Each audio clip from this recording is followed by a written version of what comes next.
Daily Landsblog for the third day of 2020. Landsberg's here, and yesterday at the end of the Landsblog, when Casey unclipped the mic and took it off the selfie stick, said, what? What did you say, Case? I said, how come it doesn't bother you when people say negative or mean things to you, but you can't apply that same logic? You know, that is a great question. You cut me off, but take it away. Well, you kind of paused. No, you jumped right in. There was no pause. See, I can take your criticism. I think for a couple of reasons. Like, why is it that I can hear all kinds of negative stuff about me as a TV and radio person and a performer, which I've been all my life, and even as a mental health advocate, that people can say terrible things to me, and it really doesn't bother me. And why is it then that I can be so critical of myself? And I think the answer to that is that I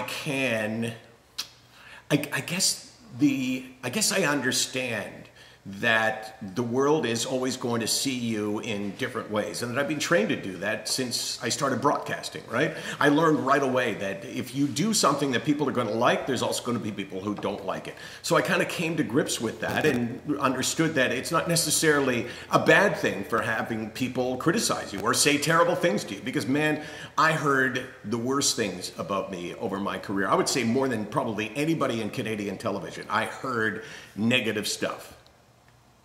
I was just thinking about some of them. Some of the stuff that you heard. So why does that not bother me in the least? But it bothers me on a bad day when I start to look at myself and criticize myself. And I guess the answer is that I never really believe that when people say bad things to me, that it's a reflection of who I am. That's their perception of who I am, right? Like when you watch television, for instance, there's no such thing as a wrong opinion. You look at someone, and I do the same thing. Hey, I like that person. Hey, I don't like that person. It doesn't make that person good or bad. It's just my opinion about that person. And I guess, you know, essentially the only opinion in my own head that can really hurt me is my opinion of me. And it's such a great question because, you know, for a lot of people, hearing external comments can be really painful for them. But for me, I mean, have you ever heard me bugged by anything? No, I don't think so. Never, not at one single thing that someone has said to me professionally when it comes to broadcasting or when it comes to being a mental health advocate. Not one word has ever really hurt my feelings, yet I can hurt my own feelings. And I'm going to think about that and expand on that tomorrow. But I think the bottom line is that I know that other people I know who I am, right? I know who I am. And the problem is when I don't feel good, I lose that vision when it comes to how I see myself. That makes sense? Yeah.